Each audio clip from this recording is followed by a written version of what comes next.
I'm going to talk about the EMDR therapy floatback technique. So when we are collecting information for our phase 1 history taking and completing our treatment plan, there's 3 different ways that we can collect information. Direct questioning, which is just, when you ask clients direct questions. So tell me about a time when anxiety was a challenge for you, what have you. That sometimes does not elicit those really concrete earlier memories that we're looking for. And so then what you can do instead is the floatback technique or the affect scan.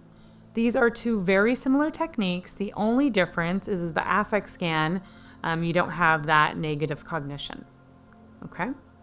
But you would do them the same way. And so I'm going to explain the floatback technique. And this is really going to support you in your practice in really honing in either on memories more specifically connected with a trigger when someone says, oh, I don't know what this is related to, or if someone only remembers connected memories maybe, through their 20s or teen years, but it seems like there's something earlier, you can do a floatback on the earliest memory a client can identify or on a current trigger, okay? Now, the key to the floatback is that it is a feeling exercise and not a thinking exercise. And you want to let your clients know what to expect during the process so that they understand how it's going to go. Because if not, they're more likely to make it a thinking exercise instead of a feeling exercise. So what I tell clients is I say we're going to think about either a recent time this trigger happened to you, or we're going to start with that one memory, that you remember when you were 16. And we're going to identify the image, negative cognition, emotion, and body sensation connected with that. Okay, and you'll close your eyes if you're comfortable. You're going to notice those pieces, and then you're going to allow your brain and body to float back to an earlier time where you might have felt or thought similarly. And anything that comes up, you're going to let me know. But you're only going to let me know in like one sentence or so, because we really want you to feel this. And if we talk too much, it's going to bring you out of the exercise.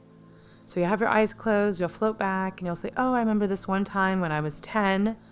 And then I'll say, okay, notice the image, the negative cognition, the emotion, the body sensation, and let's float back earlier. Then we pause for a second, right? The client notices what's coming up, and they tell you the thing. And then you're going to say, okay, I want you to notice that image, that negative cognition, that emotion, that body sensation. Let's flow back earlier. And so through this technique, and it takes more than just like a minute, right? It could take a little while to do this technique. We are going to try to hyper focus on those memories that are specifically connected to the trigger or the memory presenting problem that the client's working on. And this is how we're going to create our treatment plan for what we're going to do with our clients. And I try to go back as early as I can. Someone tells me a 7-year-old memory, I'll say, okay, close your eyes, notice that image, that negative cognition, that emotion, that body sensation, and just flow back earlier and tell me if you have a felt sense of something earlier.